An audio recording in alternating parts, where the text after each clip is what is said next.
Estamos en la clase de esta noche y continuamos con lo que vimos la semana pasada, en que en que Shaul está buscando las asnas y se encuentra con Shmuel, con el profeta Shmuel.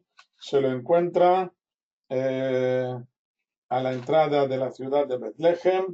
Todo esto en el capítulo 9 del primer libro de Shmuel. Y llegamos hasta el versículo 15. Se han encontrado, en el versículo 14, se han encontrado Shaul y Shmuel a la entrada de la ciudad, de la ciudad de Betlehem. Versículo 15. Y el Señor había revelado el oído de Shmuel un día antes de venir Shaul, diciendo: como a esta hora, mañana te enviaré un hombre de la tierra de Benjamín, y lo ungirás por príncipe sobre mi pueblo Israel, y él librará a mi pueblo de la mano de los filisteos. Porque yo he visto a mi pueblo, pues ha llegado su clamor hasta mí. Versículo 17. Y Shmuel vio a Shaul, y el Señor le contestó: he aquí el hombre de quien te dije, este retendrá en mi pueblo. Bueno, entonces vamos por partes. Versículo 16. Un hombre de la tierra de Benjamín. Shmuel está buscando al rey. El pueblo se lo ha encargado y el Creador le ha dado el visto bueno para que comience la búsqueda. El lugar más adecuado para encontrarlo es en la tierra de Yehudá, puesto que el rey debe ser de esta tribu, como ya vimos varias veces, como por ejemplo cuando hablamos de Gidón. No se apartará el cetro de Yehudá, ni el legislador de entre sus pies, hasta que venga Shiloh, y a él obedecerán los pueblos. Todo esto está en la bendición de Jacob, el patriarca Jacob, a su hijo Yehudá, en el libro de Bereshit, Génesis, capítulo 49, implicando que el gobierno nacional deberá estar siempre en manos de alguien de la tribu de Yehudá. Por lo tanto, Shmuel llega al lugar más adecuado, al centro de la tribu de Yehudá, a la ciudad de Betlehem. Y allí recibe la profecía de que mañana te enviaré un hombre de la tierra de Benjamín. Seguramente se imagina que se trata de alguien de la tribu de Judá que está fuera de su casa y que regresará en aquel día. No tiene por qué pensar que el nuevo rey deba ser de otra tribu.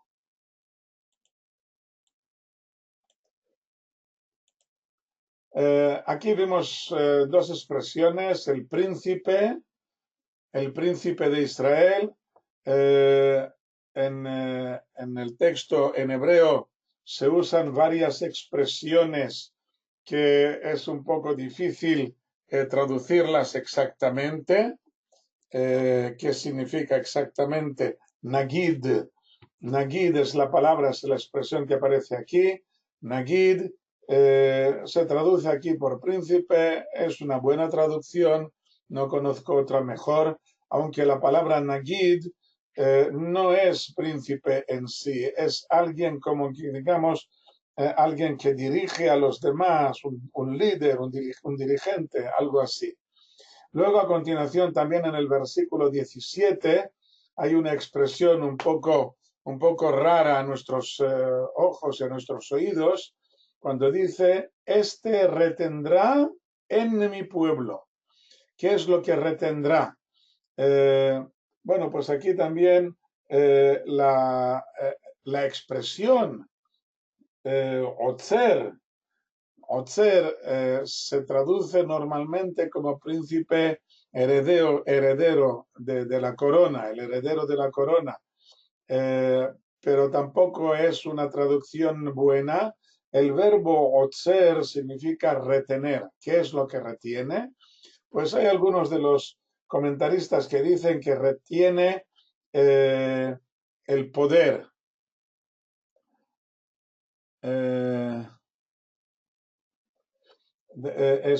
O sea, es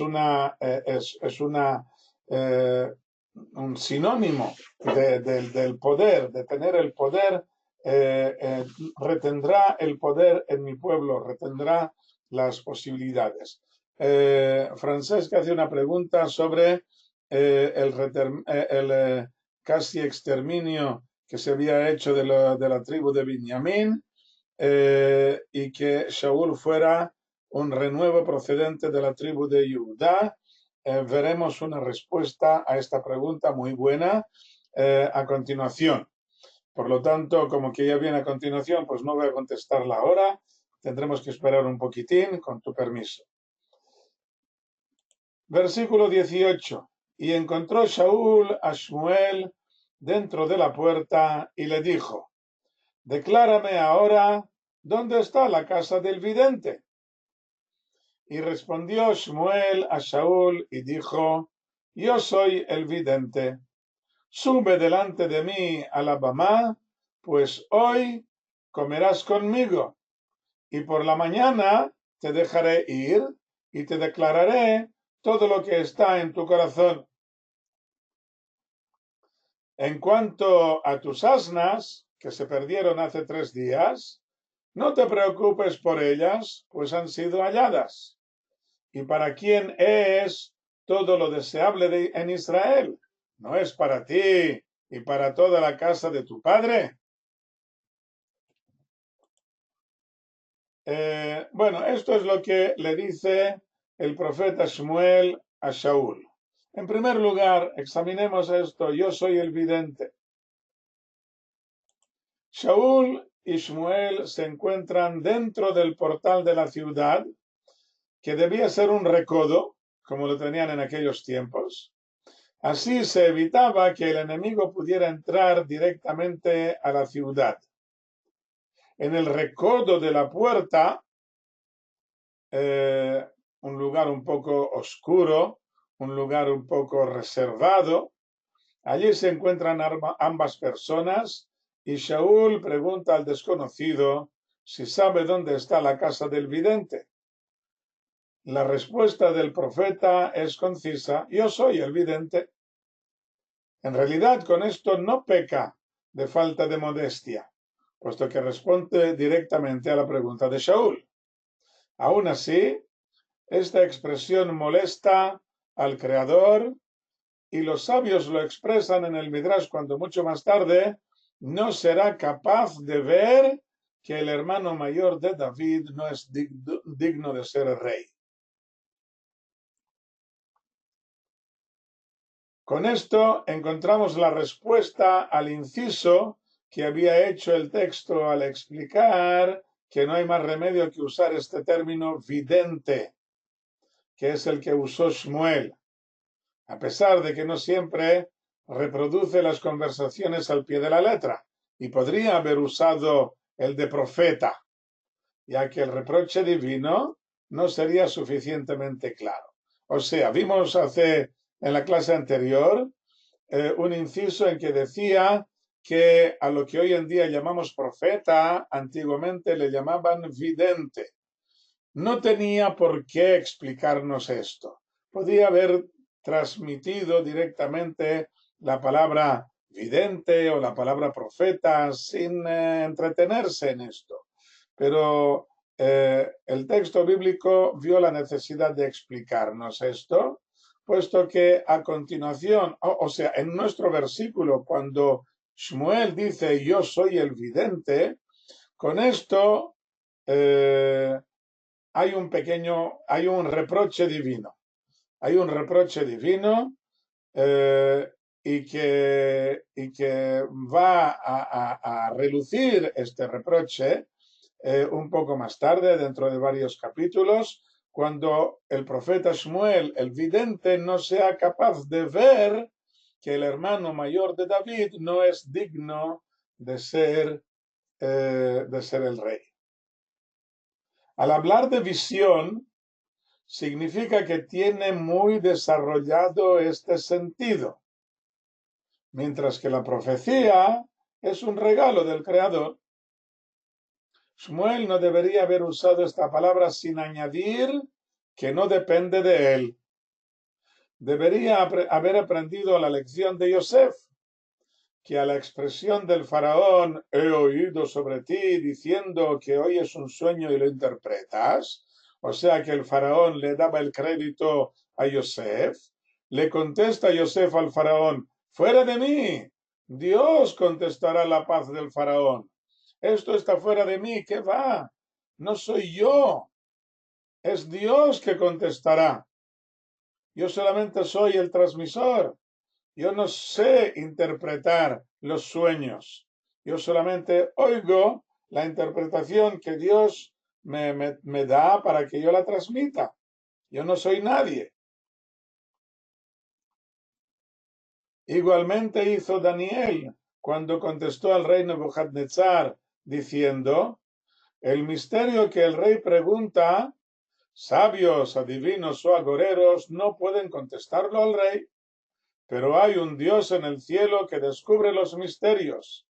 Y yo, no por sabiduría que tengo más que todos los vivientes, no por esto, pero a pesar de todo, este misterio me ha sido descubierto. No es que yo sea más listo que los demás, sino que el Creador me lo está enviando a mí.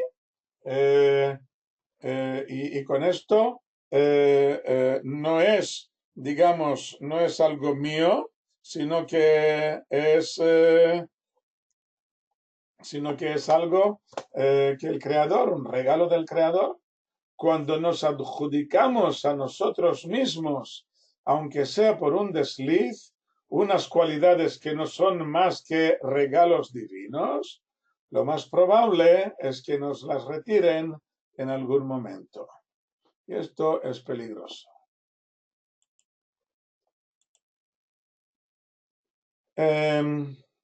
Así pues, Shmuel le dice, sube delante de mí a la Bamá, pues hoy comerás conmigo y por la mañana te dejaré ir y te declararé todo lo que está en tu corazón. Esto es lo que habíamos visto en el versículo 19. ¿Qué es lo que está en tu corazón? Debemos preguntarnos qué es lo que estaba en su corazón que solo mañana se lo declarará. ¿No eran las asnas de su padre? ¿Qué es lo que está buscando Shaul? ¿No está buscando las asnas de su padre? ¿Qué es lo que está en su corazón? Parece ser que no, puesto que a continuación le dice que no se preocupe por ellas, que ya las han encontrado. ¿No es esto lo que verdaderamente te preocupa? Lo que preocupa a Shaul es otra cosa completamente diferente. Shaul es una persona responsable que ha captado el problema del liderazgo que se está deliberando en Israel. Tal vez fuera uno de los que protestaran a Shmuel pidiendo que les nombrara un rey, o tal vez solo se hacía eco de la preocupación que agitaba el pueblo. Está claro que Shaul estaba preocupado por la falta de líder en Israel. Aprovecha la circunstancia de que se han perdido las asnas de su padre para ir a reconocer el terreno, buscando a la persona adecuada. Tal vez su modo de buscarla fuera incluso incitando a la gente. Despertad, hay que hacer algo.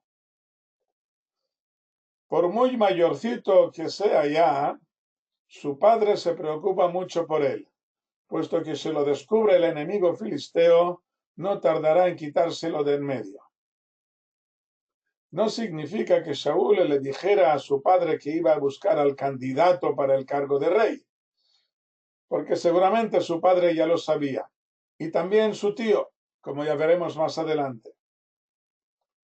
Solo el muchacho que la acompaña no acaba de enterarse, puesto que le intriga saber por qué han hecho un camino en vano, al no encontrar las asnas y quiere preguntárselo al profeta. No ha sido en vano. Es parte del trabajo de Shaul, el de ir despertando a la gente, al igual que hemos visto con el Caná y con Shmuel, aun cuando no se vean los resultados de inmediato.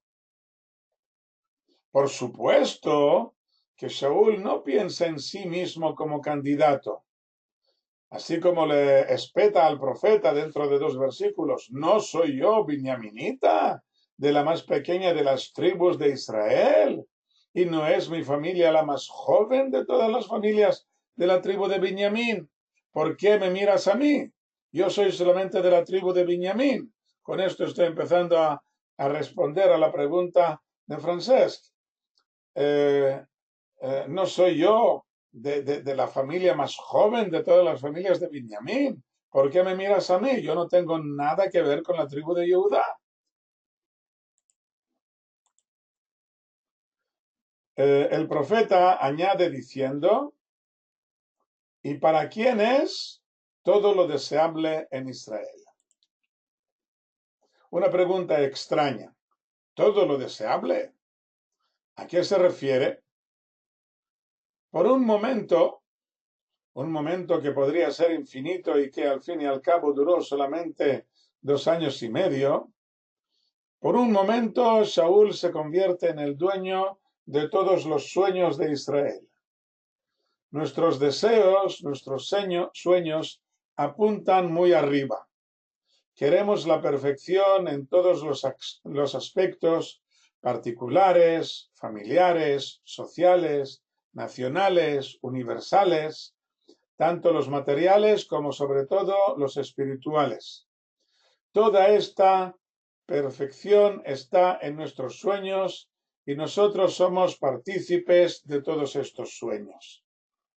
El problema es que tiene que haber alguien que se cargue con todo esto, cargue con toda esta responsabilidad.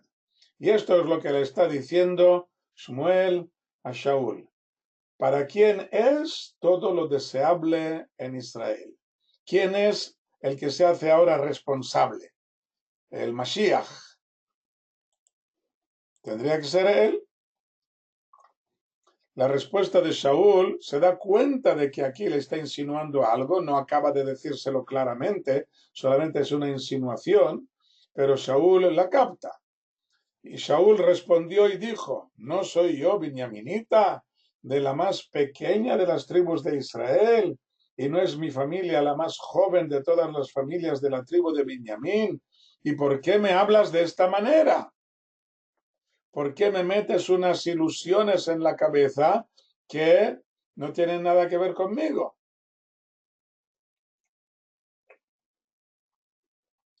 Entonces Shmuel tomó a Shaul y a su muchacho, los llevó a la cámara y les dio un lugar a la cabecera de los invitados, que eran unos 30 hombres.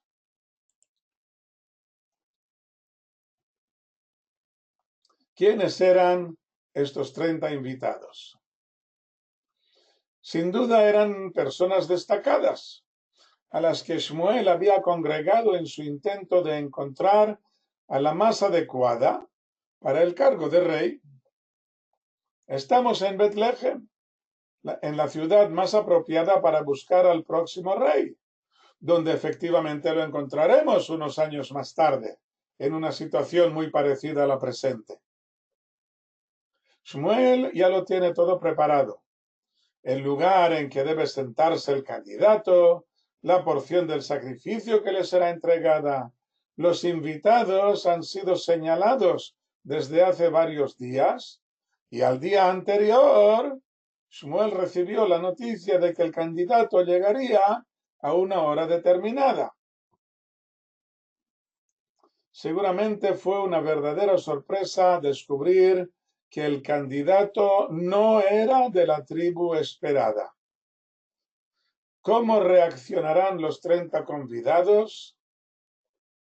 Veremos una insinuación al final del capítulo siguiente. Estamos en el capítulo 9. Al final del capítulo 10, el que quiera ya buscar por allí, pues que lo busque. Veremos allí una insinuación a la reacción de estos 30 convidados. Y dijo Shmuel al cocinero: trae la porción que te di, de la cual te dije, ponla contigo. Y el cocinero alzó la espalda con lo que estaba sobre ella y la colocó delante de Shaul. Y Shmuel dijo: he aquí lo que estaba reservado, ponlo delante de ti y come, porque ha sido guardada para ti hasta el momento señalado, ya que dije, he invitado al pueblo. Y Shaul comió con Shmuel en aquel día. El cocinero ya sabía, versículo 24, el cocinero ya sabía que una de las porciones, una de las raciones ya estaba reservada. La espalda es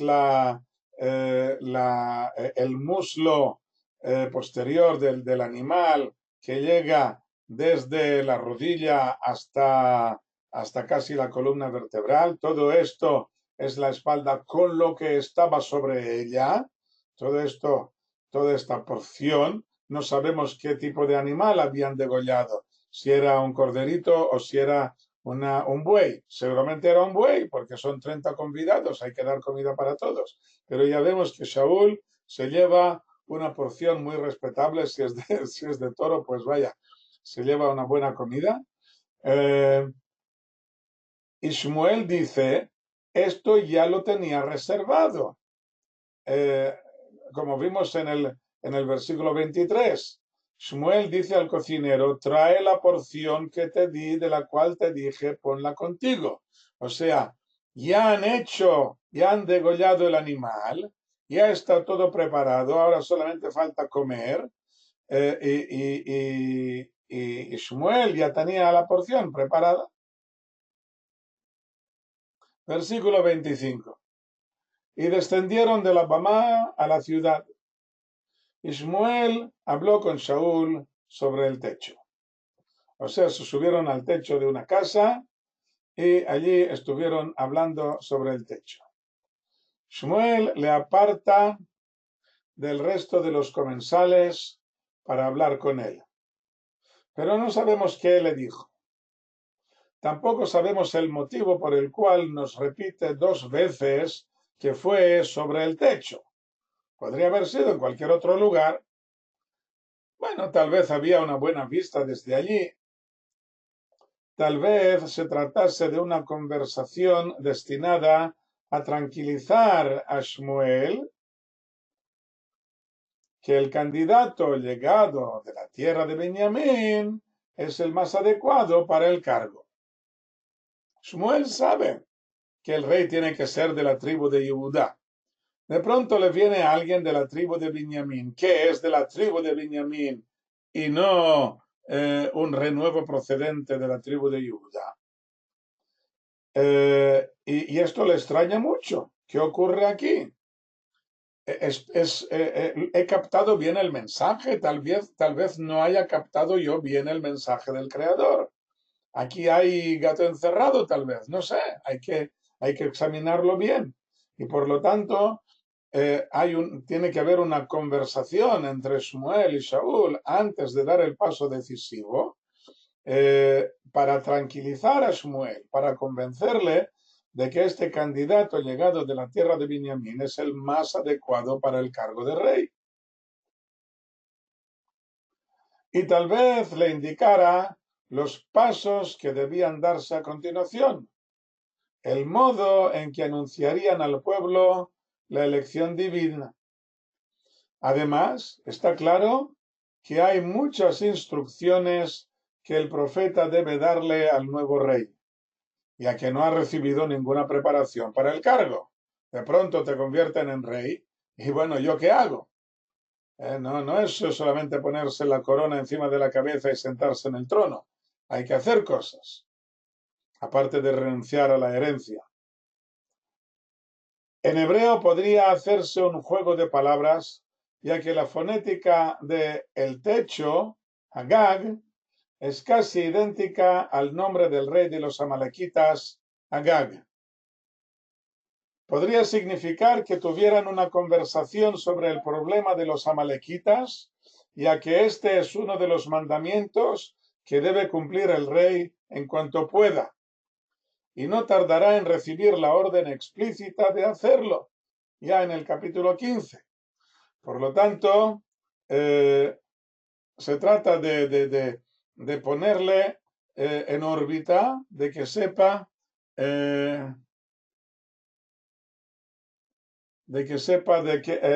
cuáles van a ser sus funciones, cuál tiene que ser su misión. Ya veo que Pinhas nos está dando ahora una explicación. Una de las partes cárnicas más tiernas de los mamíferos. Ajá. Debe ser también una de las más ricas, ¿verdad? Las más apreciadas, supongo. Bueno, volvamos a lo nuestro. Versículo 26. Y madrugaron, y fue al subir al alba, Shmuel llamó a Shaul al techo, diciendo, levántate y te despediré. Shaul se levantó y salieron ambos, él y Shmuel, afuera. Y se despiden encima del techo, pero luego salen a la calle. Y ellos descendían a las afueras de la ciudad, y Shmuel dijo a Shaul, di al muchacho que pase delante de nosotros. Y pasó. Y tú, párate como hoy, y te haré oír la palabra de Dios.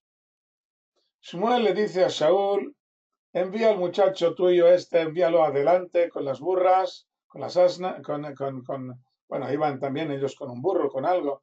Déjalo pasar adelante y nosotros dos nos quedamos aquí solitos porque me has convencido de que tú eres el verdadero candidato. Te haré oír la palabra de Dios.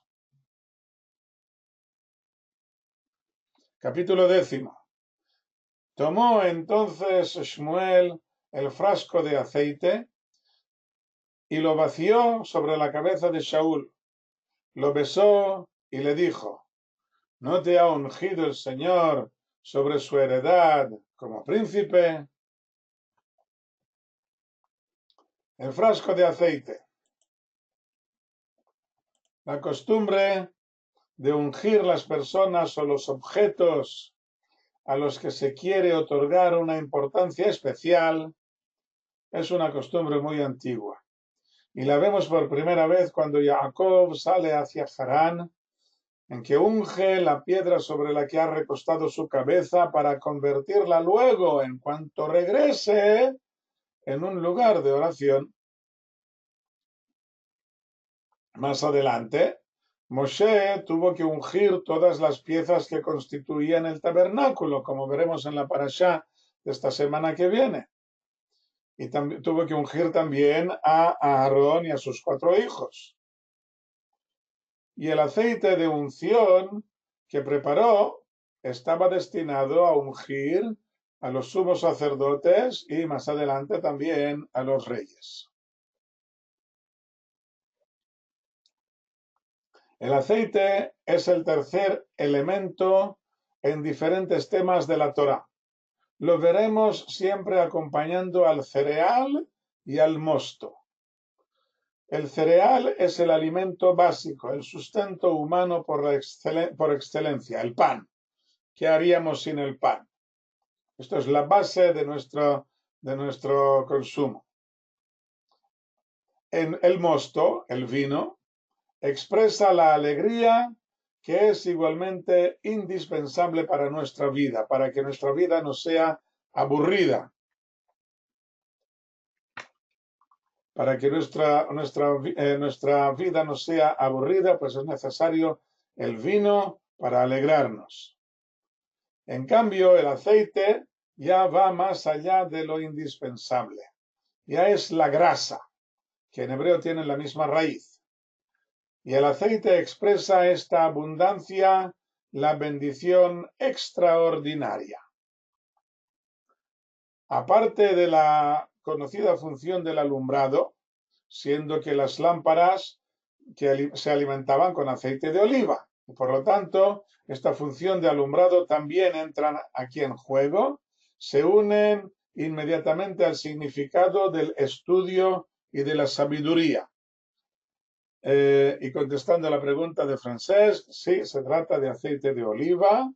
En aquella época se conocían ya otros tipos de aceite, pero en la tierra de Israel los otros aceites no tenían ningún valor, solamente el aceite de oliva.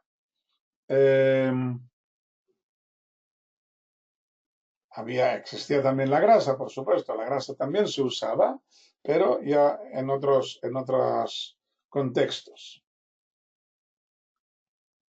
Así, debemos buscar el significado de la unción a partir de estos datos: la bendición, la abundancia y la sabiduría.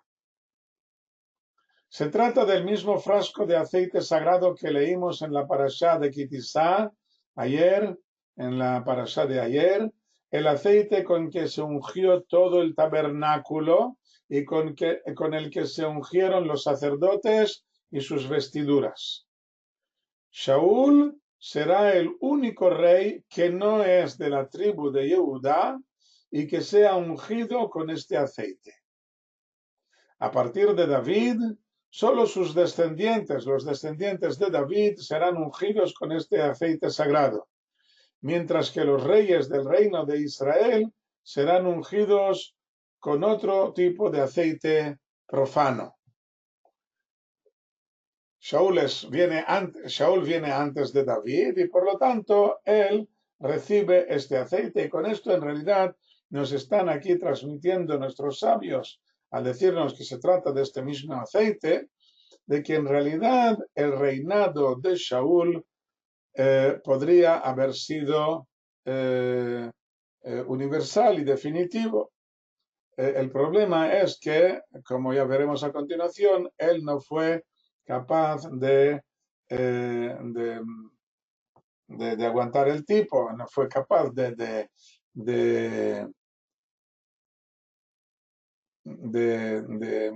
ser responsable de este cargo de un modo adecuado. Y por esto perdió su reinado. A partir del versículo 2, el profeta Shmuel le da a Shaul varias indicaciones de lo que ocurrirá a continuación en este mismo día. Versículo 2. Al irte hoy de mí, hallarás a 2 hombres con el sepulcro de Rachel en la frontera de Binyamin, en Zelzach, y te dirán: han sido halladas las asnas que fuiste a buscar, y aquí tu padre ha abandonado el tema de las asnas y se preocupa por vosotros diciendo: ¿qué haré a mi hijo? Esta es la primera señal. El profeta le da 3 señales. Esta es la primera de las 3 señales. En primer lugar, se encuentra con 2 hombres con el sepulcro de Rachel. El Talmud dice que este versículo no puede entenderse sin una lectura muy crítica, puesto que la sepultura de Rachel no está en la frontera de Binyamin, sino bien en el territorio de Yehudá. Además, no conocemos ningún lugar que se llame Zelzach. Por lo tanto, debe leerse, como otros muchos versículos, intercalando paréntesis dentro de la frase, de modo que sea inteligible. Dice el Talmud que en aquel momento estaban con el sepulcro de Rachel, junto a la ciudad de Betlehem. Estás allí en Betlehem. Cuando salgas de la ciudad, dentro de pocos pasos, te encontrarás con el sepulcro de Rachel. Está aquí al lado, junto a Betlehem. Ahora sale Shaul de junto al sepulcro de Rachel y dentro de unas horas llegará a la frontera de Binyamin, que dividía la ciudad de Jerusalén, como vimos en el libro de Yoshua. La palabra tzeltzach está compuesta por dos partes, tzel y tzach. Tzel significa sombra, que es una palabra masculina en hebreo. Y tzach significa claro, o sea, la sombra clara. Y esto puede significar dos cosas, o un momento determinado o un lugar determinado. Al mediodía, la sombra proyectada por los rayos del sol es mínima, es una sombra clara, por lo que al decir que los encontrarás en Tzeltzach, sería que al mediodía llegaría a Jerusalén y se encontraría con estos dos hombres. Ahora estamos aquí junto con la sepultura de Rachel, pero a estos dos hombres los encontrarás más adelante, los encontrarás en Tzeltzach, o sea, al mediodía, cuando llegues a Jerusalén, y allí te encontrarás con ellos y te darán el mensaje de que han encontrado ya las asnas. O tal vez deba transcribirse Tzeltzach en mayúscula, antes lo he puesto en minúscula. Tal vez Tzeltzach deba ser en mayúscula, por ser el nombre de un lugar lleno de luz, en que no hay sombras, en que la sombra es muy clara, dando por sentado que hablamos de una luz espiritual. Y este lugar es Jerusalén, en que dentro de poco se construirá el templo y que ya es conocido como el lugar de la Akedah de Yitzhak. Pregunta Miquel si no podría decir de forma más clara e inteligible. Podría decirlo, pero entonces ya no sería un mensaje profético. ¿Por qué no? Porque el profeta cuando da el mensaje lo da de una forma oculta, porque tú tienes que descubrirlo por ti mismo.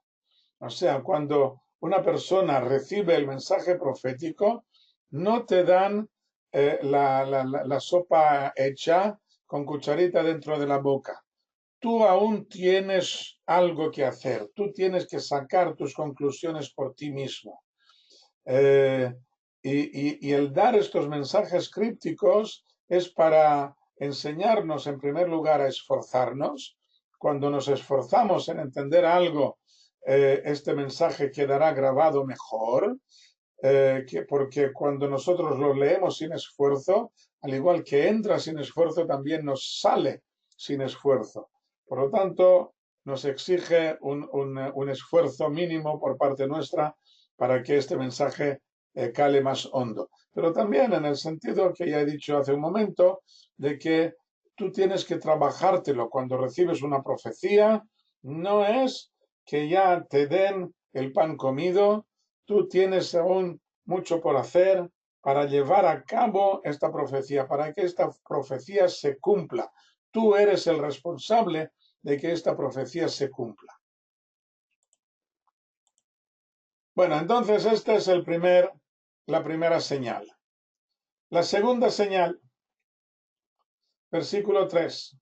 Y pasarás de allí y adelante, y vendrás hasta el llano de Tabor, y allí te encontrarás con tres hombres que suben a Dios, Bet-El, uno llevando 3 cabritos, otro llevando 3 hogazas de pan, y otro llevando un odre de vino.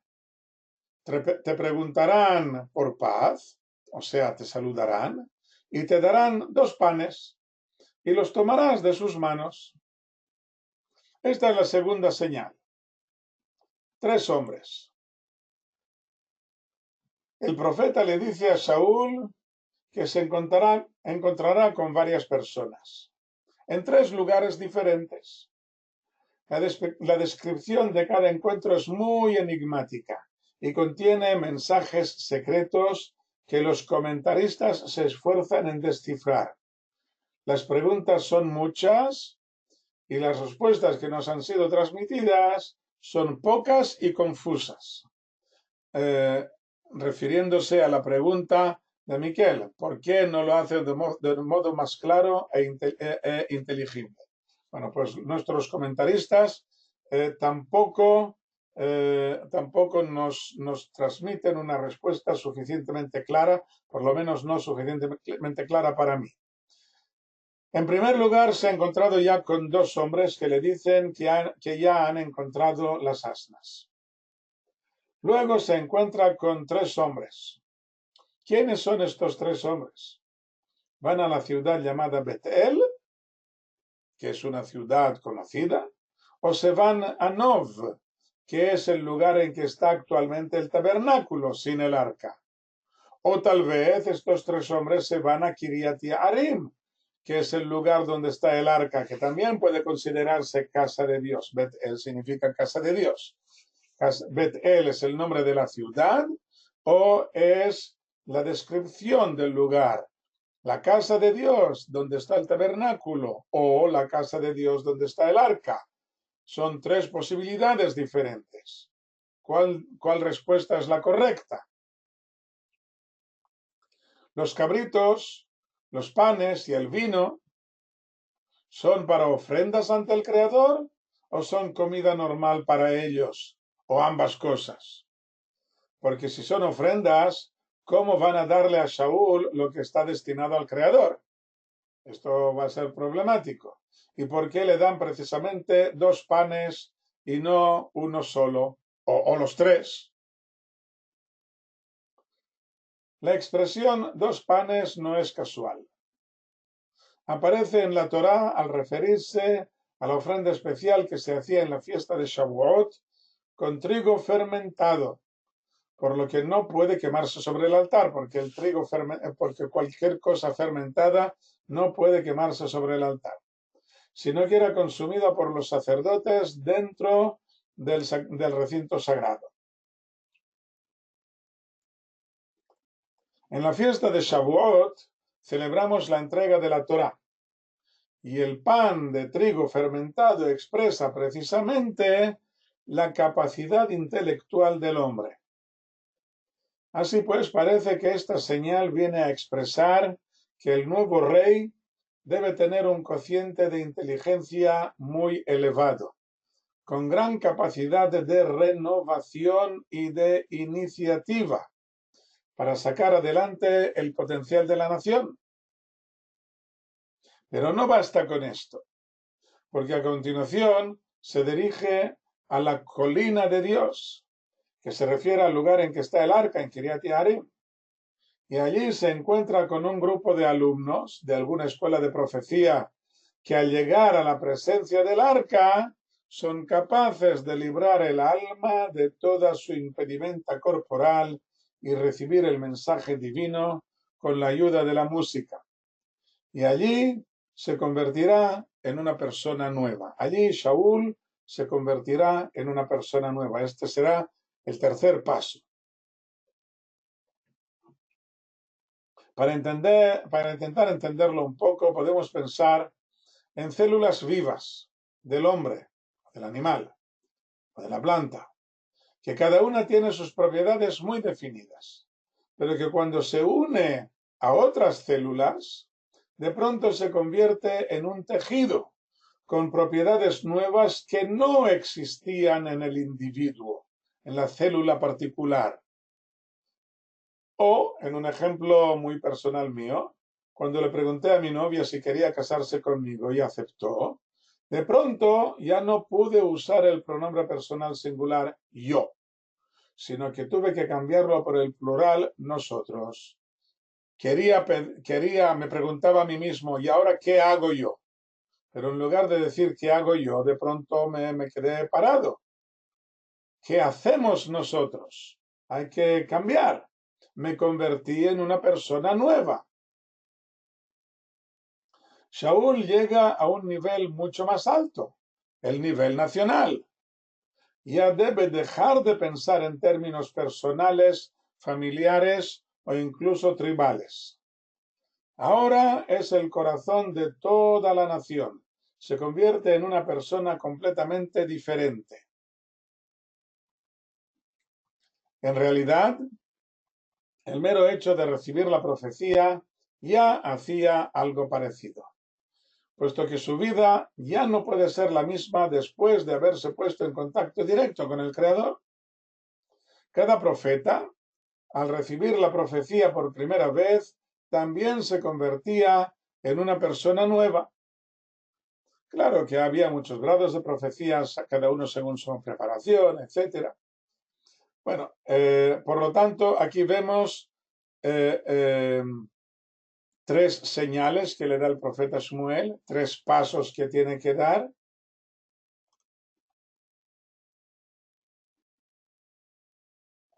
El primer paso,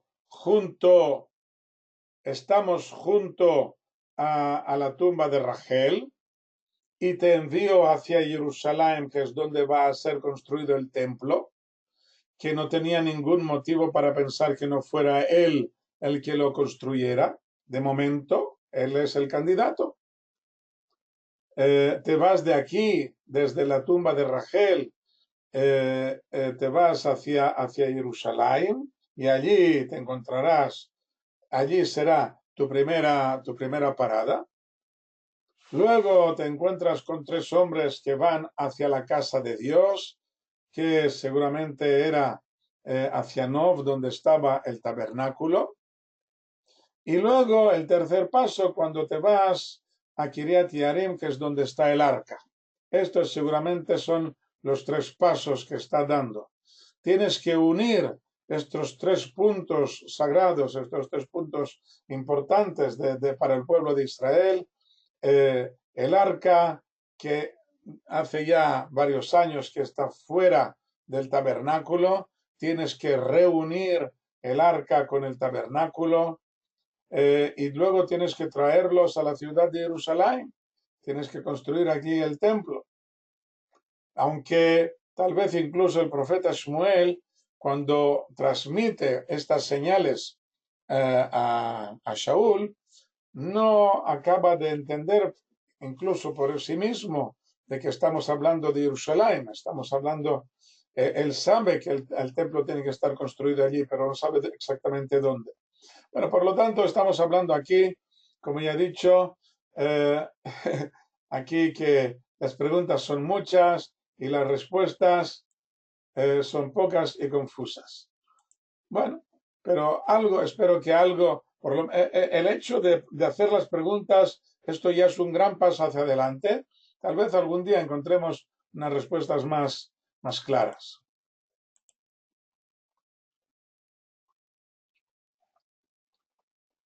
Versículo 5, el tercer paso. Después llegarás a la colina de Dios, donde la guarnición de los filisteos. Y sucederá que cuando llegues a la ciudad, allá encontrarás a un grupo de profetas que descienden de la Bamá, y ante ellos gaita y adufle y charamela y arpa, y estarán profetizando.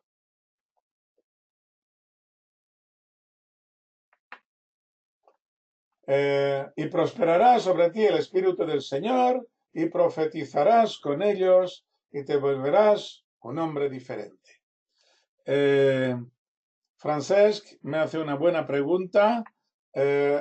También la respuesta tendremos que verla más adelante. Es una respuesta muy larga y no la puedo contestar aquí en el poco tiempo que nos queda. Veamos en primer lugar, he visto tu pregunta, Miquel, la contesto dentro de poco. Guarnición de los filisteos. No está claro si habla en presente o en pasado, ya que hemos visto que Shmuel los libró de la presencia de los filisteos. Pero tal vez solo les libró de las incursiones militares o de los tributos, y seguía habiendo presencia militar de los filisteos, por lo menos cerca de la frontera. Dentro de pocos capítulos veremos que la situación de Israel seguía siendo muy precaria, por lo que debemos entender la liberación de Shmuel como algo muy limitado en tiempo o en calidad. Cuando Shmuel los libra de los filisteos, era algo muy limitado o en tiempo o en calidad. Es curioso ver que esta guarnición estaba precisamente en la colina de Dios, el lugar en que estaba el Arca de la Alianza, seguramente para poder controlar a los peregrinos que venían de todos los rincones del país. Pero esto es una suposición mía. Veamos ahora lo que es la gaita, el adufle, la charamela y el arpa. He copiado los nombres que aparecen en la Biblia de Ferrara. El primer instrumento tiene en hebreo el mismo nombre que el odre de vino, nevel, por lo que está claro que se trata efectivamente de una gaita o una chirimía. El adufle o adufe es un pandero cuadrado y traduce al tof en hebreo o quizás al tambor. El tambor podría ser.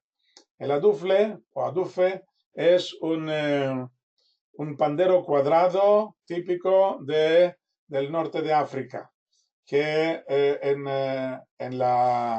los judíos españoles debían conocer en aquel tiempo, por lo que en la Biblia de Ferrara han introducido este nombre.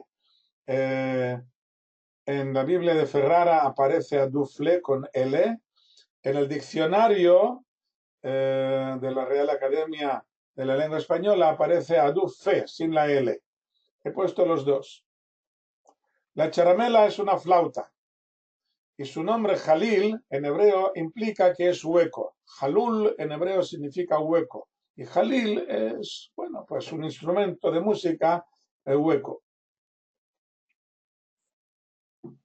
El último instrumento es el quinor en hebreo, instrumento de cuerda, que en el Tanaj lo traducen por arpa y en el hebreo moderno es el violín. La música es indispensable para el alma y más aún para los profetas, que deben librarse de las molestias del cuerpo para poder potenciar su espíritu. Lo vemos mucho más tarde en el segundo libro de Reyes, cuando el profeta Elisha quiere acceder al mensaje divino estando en medio de una campaña militar y pide que le traigan un músico. Y al sonar la música alcanzó la profecía. Si la charamela es el caramillo, pues no lo sé. Pues efectivamente, no lo sé. Si el caramillo es una flauta, pues sí. No lo sé, no soy experto en música. Todo esto he estado trabajando mucho para encontrar las respuestas a estas preguntas. Claro que no toda música es apta para alcanzar la profecía. Podríamos denominarla, sin miedo a exagerar, como una música divina. Así como hay cantigas de escarnio, canciones de guerra o de amor, canciones infantiles, también existía la música de los levitas. Tanto en el tabernáculo como en el templo había cientos de cantores y músicos que se hacían oír durante los oficios sagrados. No se sabe a ciencia cierta qué ocurrió con toda esta música, aunque hay varias tradiciones populares que hablan del tema, tradiciones judías populares que hablan de este tema, por donde se pasean actualmente estas músicas de los levitas, pero esto ya sí que no me meto en este tema ahora porque es demasiado largo y complicado.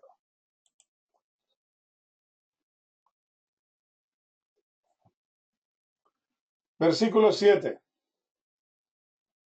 Le dice el profeta, y será cuando te vengan estas señales, hazte lo que halle tu mano, porque Dios está contigo, y descenderás delante de mí a Gilgal, y aquí yo descenderé a ti para ofrecer holocaustos y sacrificar ofrendas de paz, y esperarás 7 días hasta que venga a ti, y te haré saber lo que harás.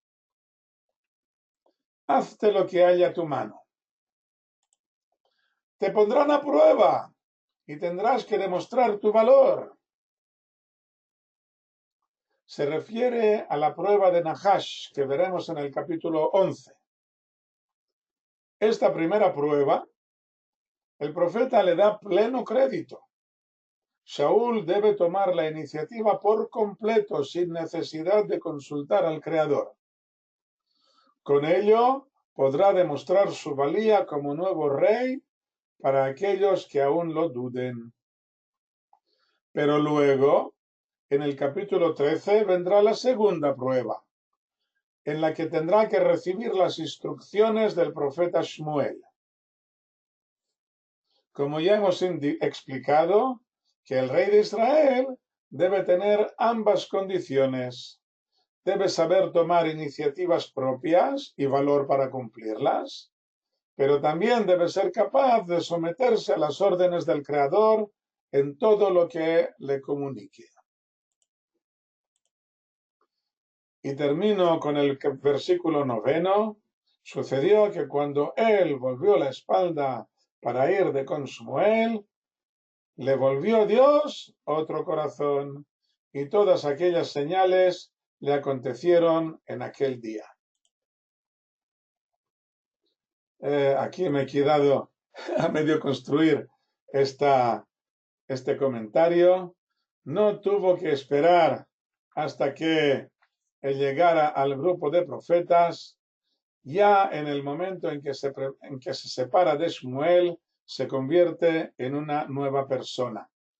Lo que quería decir yo aquí es que hay dos fases.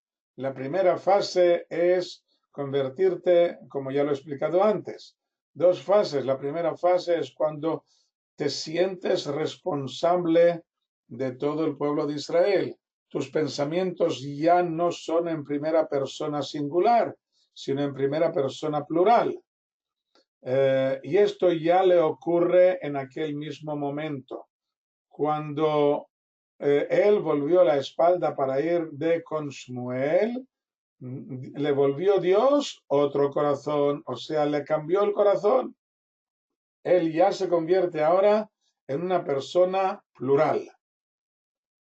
Luego, más adelante, cuando se encuentre con los profetas y alcance el grado de profecía por él mismo, entonces esto ya será otro grado más elevado.